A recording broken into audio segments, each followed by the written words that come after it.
Today was an amazing day for the internet. Logan Paul posted a video in which he said that he's really pissed off at CryptoZilla for a few videos that he made, and he is in fact so pissed off that he is planning on suing him, taking him to court. And boy, I have to say, I was so happy when I saw this news. I was waiting for this moment for weeks. I've been following the back and forth drama between CryptoZilla and Logan Paul for weeks. And when it finally arrived, I was more giddy than a little kid on Christmas Day. It all started last year when Logan Paul got the ingenious idea to start his own NFT project. Now, this was back in the day when crypto business was booming, NFTs were still new and hot, and pretty much everyone was intrigued by it and wanted to participate in this new digital environment. Logan Paul and his team wanted to capitalize on this, so they decided to start their own crypto project called CryptoZoo. Now, CryptoZilla is a YouTuber who is basically an investigative journalist. He likes to go around and expose scams, basically. That's pretty much his shtick. And CryptoZilla got interested in Logan Paul's project called CryptoZoo. And CryptoZilla took a special interest in the CryptoZoo project because it turns out that a ton of community members lost a lot of money, hundreds of thousands, perhaps even millions of dollars collectively. Logan Paul didn't deliver on the project at all as he promised, and he was working with some pretty shady people with some pretty shady plans for the entire project. All in all, this was enough for CryptoZilla to label this entire endeavor as a scam. So he posted 3 pretty long and detailed videos about everything that happened with CryptoZoo, all the things that went wrong, and all the ways in which he thought Logan Paul mismanaged the team and the community. So CryptoZilla called Logan Paul and his entire team the scam artists in his YouTube videos. And Logan Paul was not happy with this at all. He feels that CryptoZilla's claims are not based on evidence at all, that they are completely speculative. And he thinks that CryptoZilla is just out to damage his reputation so that he can get views on his own YouTube channel for this. Now, we don't know exactly yet what kind of legal action Logan Paul wants to take against CryptoZilla. He did say in his video that he wants to take legal action and that CryptoZilla should better use the money he made from the videos to lawyer up. We don't know yet what kind of case he wants to ensue. Perhaps it's going to be a defamation case for his reputation. Perhaps it's going to be something else. His response video is actually quite funny because CryptoZilla launched an entire investigation which lasted 3 parts, lasted more than 1 hour, in which he stated that Logan Paul did this wrong, he did that wrong, he did multiple things wrong. And Logan Paul, in his reaction video of 7 minutes, only tries to rebut like 1 or 2 small details that aren't really that relevant at all, and completely overlooks all the other important claims that CryptoZilla made against him, and he just completely ignores it. And he says like, yeah, these 2 little things weren't really accurate, so that's why I'm gonna sue you. Ha ha ha. If you guys missed the entire investigation of CryptoZilla, let me give you guys a brief summary of all the claims that CryptoZilla has made against Logan Paul. So Logan Paul was planning on bringing out a crypto project called CryptoZoo, in which you can buy NFT eggs. These NFTs you can hatch into like special kinds of animals. You can play with these animals, you can let them farm money for you.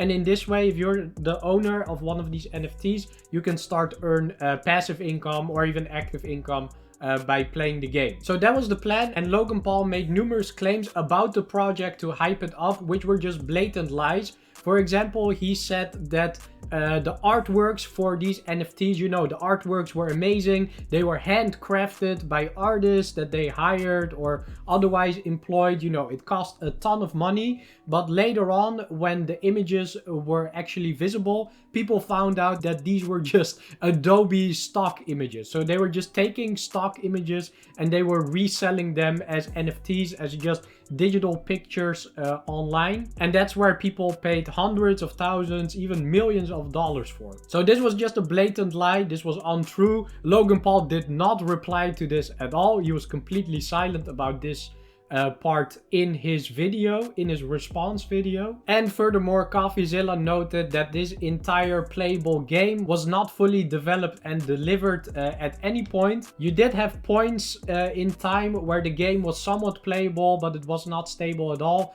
and a fully functioning game as was promised was never delivered. CryptoZilla interviewed some of the team members of CryptoZoo, and it turned out that the person that they hired as their lead developer, Eddie Ibanez, who claimed to be a very influential and talented person, they hired this Eddie Ibanez, but it turned out that he was a huge faker, a huge con artist with pretty much no experience at all, and he was sabotaging the project from within. Logan Paul did actually admit in his video that he hired this guy, this con artist, Eddie Ibanez, and that he was unaware of all his wrongdoings. And he blames everything on Eddie Ibanez for the project going south. And so he takes zero responsibility for hiring the wrong people. CryptoZilla, when he talks to the community members, you know, the investors of CryptoZoo, these investors do think that Logan Paul is at fault for hiring the wrong people. And I think he is as well. When you're running a multi-million-dollar business with tons of investors who are depending on it, who are trusting you with their money,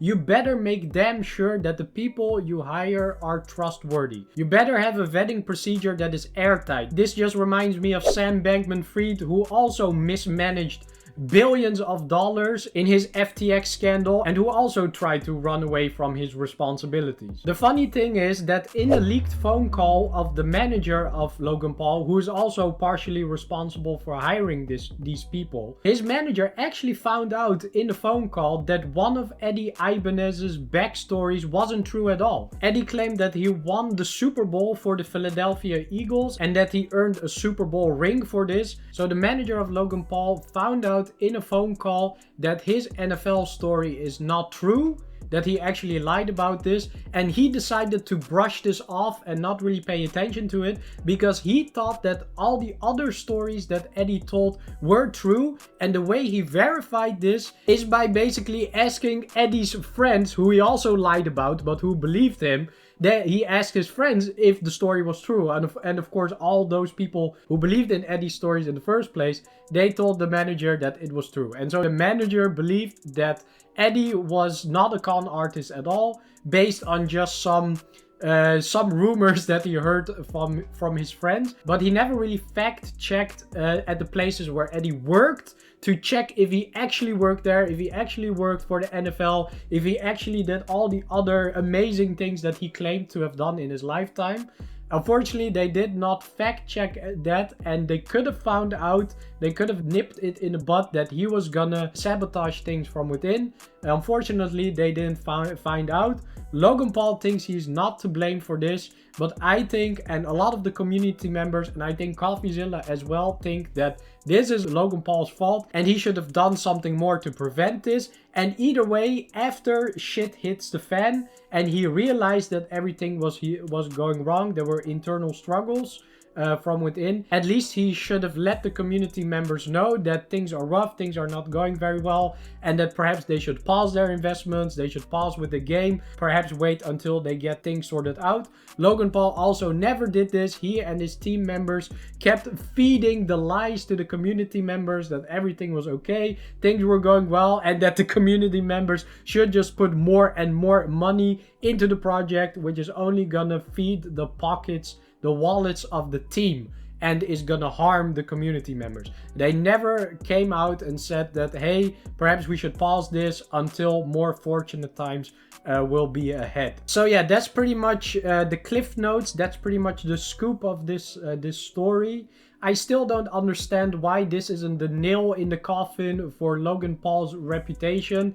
This is one of the many stupid things that he's done in his career. He made a very disrespectful video about suicide, which he made a horrible apology video for. He also recently made fun of religious people, and now it is coming to light that he's also terrible at managing millions of dollars from his trusted community members. And now that his shady past, which he was trying to bury alive in the past year, is being digged up again by an investigative journalist, the first thing he thinks about doing is suing that investigative journalist to basically try to shut him up. Yeah, that's great, man. That's a very, very mature thing to do. Not owning up to the things that you did wrong, the people that you hurt, not apologizing or doing anything like that. Just try to fuck up the person who came after you and try to expose the truth to the best of his abilities. So yeah, I truly don't understand why people still like him. I mean, he has 20 million subscribers. He made a lot of funny vlogs, I suppose.